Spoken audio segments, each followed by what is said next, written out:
They know that Teamsters are already bleeding members, so that's gonna figure into their calculation of, okay, less members in the Teamsters means the union is weaker, means we can squeeze people for even more profits. Are you on? Which side are you on? Caller from a 510 area code. What's your name? Where are you calling from? Hey, what's up, y'all? This is Kat from Teamsters Local 769 and Teamsters Mobilize.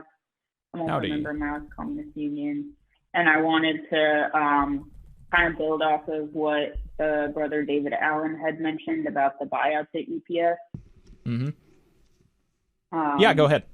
So I think he was absolutely right to bring up the point that this is an attack on workers at UPS directly on behalf of the shareholders. And as soon as they see, oh, we're cutting down staff, we're working leaner or whatever, you know, the stock price jumps. However, I do believe that is really only half the picture here, because it is not only an attack on the workplace in general, but also a direct attack on the union specifically. And I think that that is part of this whole strategy of the better, not bigger, because what is actually going on here? Well, we know in the net that UPS is cutting workers. Like overall, their workplace is shrinking. And by direct result of that, the bargaining unit is going to shrink. And they know that Teamsters are already bleeding members, right? So that's going to figure into their calculation of like, okay, less members in the Teamsters means the union is weaker, means we can squeeze people for even more profits. But even out of the workforce that is going to remain, because they can't run their business without workers, they're basically forcing turnover of the more senior workers. And I think that's what we're seeing in this buyout. They're trying to get rid of the people who have worked there the longest, who have accrued the most benefits, and replace them with people, as David had mentioned, we're going to be starting at the very bottom of the pay scale, the very bottom of the accrual of pension and healthcare and all that.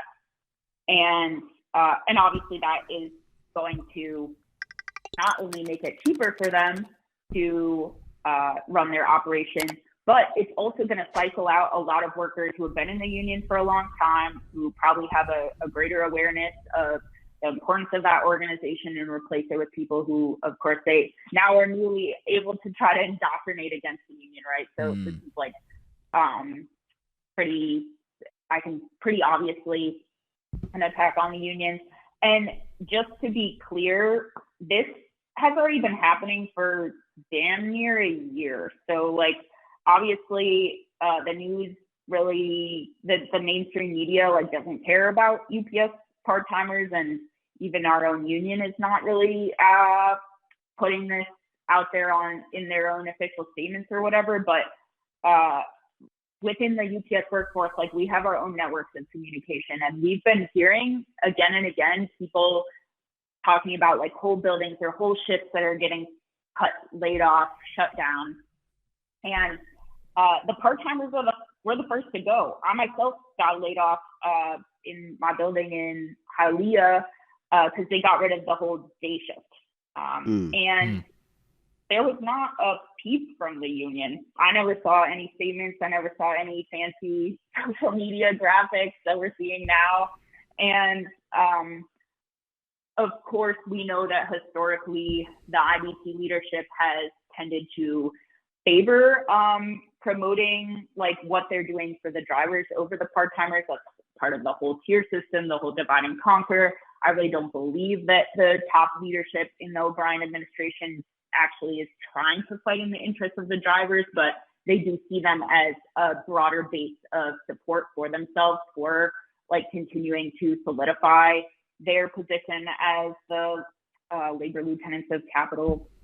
But that leadership at the top of the IBT, like they're not going to actually formulate an effective strategy to fight these attacks in the long term, because they're afraid to see us fight.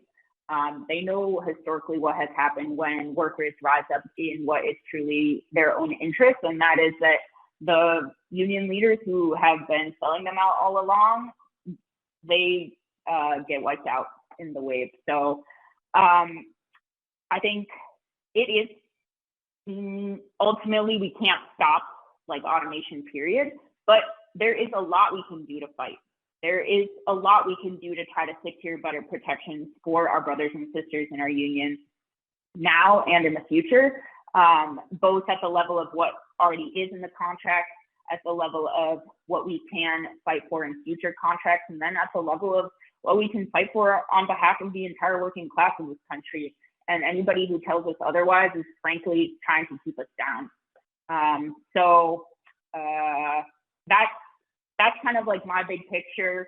We're going to be discussing this issue in our Teamsters Mobilized general meeting tomorrow, so definitely invite folks to continue the discussion there.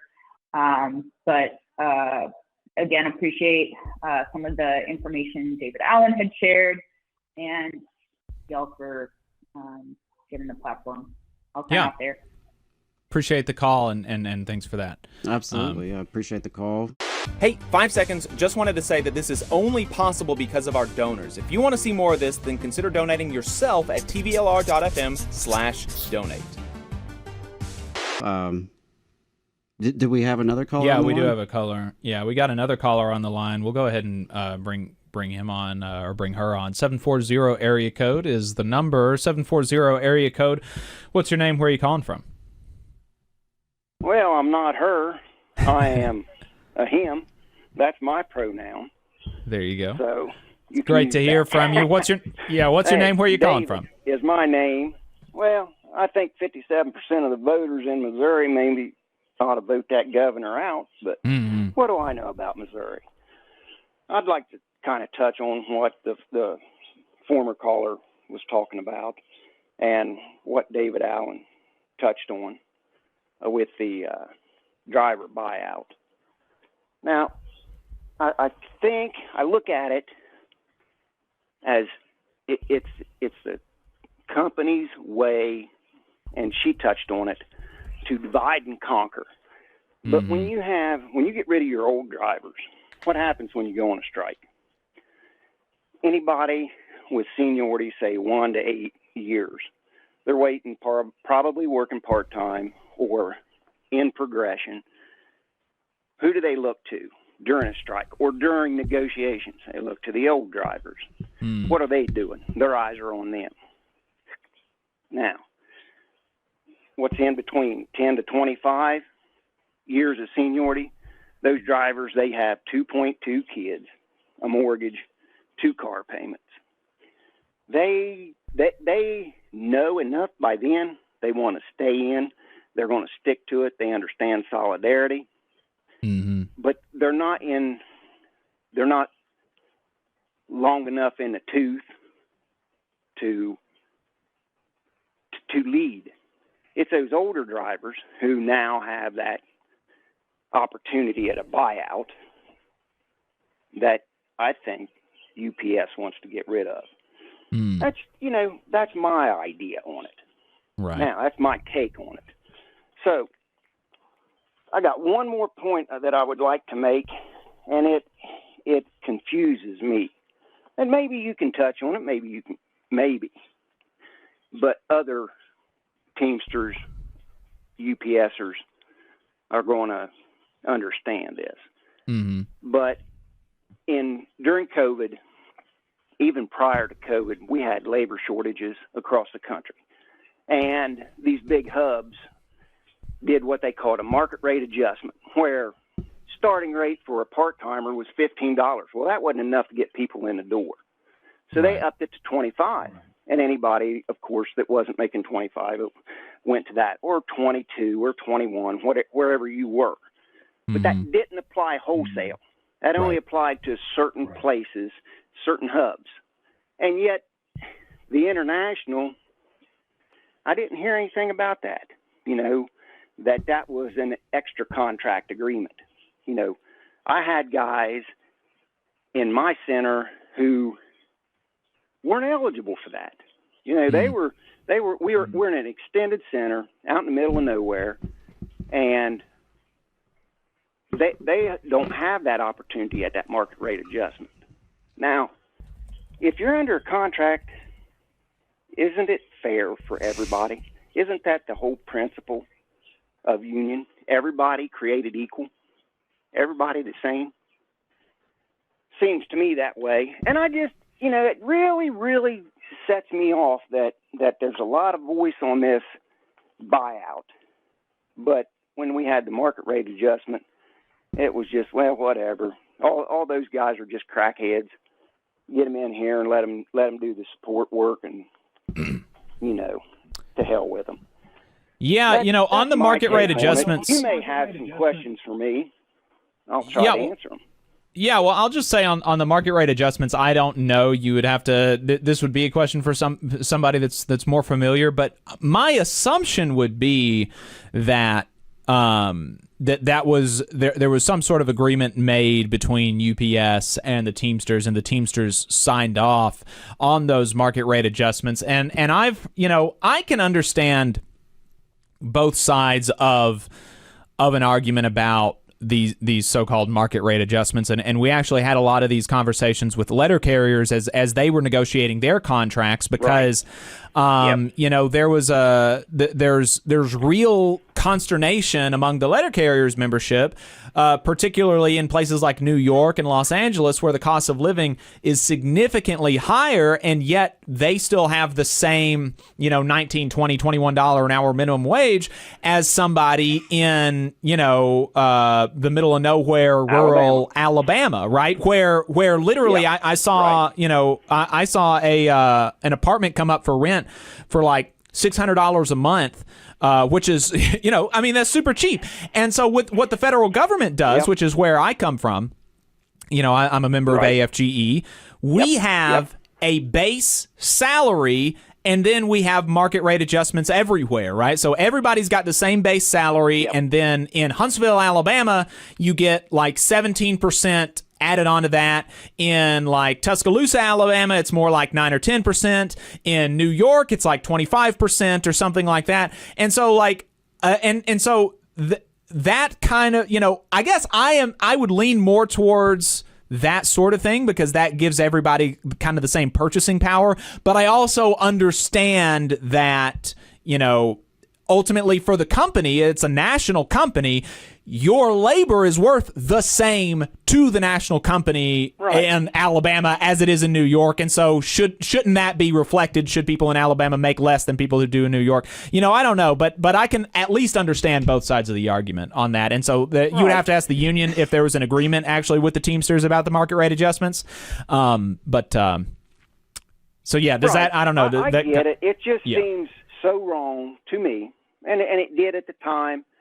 And, you know, you have people that are in the same local, okay? The same local. Some work in a hub, some work in extended centers. And there's that divide. That divide. And that was really tough to stomach. And, you know, I pursued it, and as far as it would go, and I understood the reasoning, you know, and a lot of it had to do with points you touched on. I get that. But it just seems odd to me. I really that the international would come out with such velocity over these buyouts. I don't agree with the buyouts, and I think they're right on point. But man, it's just like, I gotcha. What am I going to do? Well, I appreciate the call, brother. All right, thank you. Keep up good work. Thanks, brother. See you. You just saw a clip from the Valley Labor Report. We are live every Saturday morning from 9:30 a.m. till 12:30 p.m. And we pride ourselves on keeping all of our content free to everybody so that we can talk to as many working folks as possible. If you support the work that we're doing, you think that it's important, you think that it's good, then consider making a monthly contribution to the project, and you can do that on our website, tvlr.fm.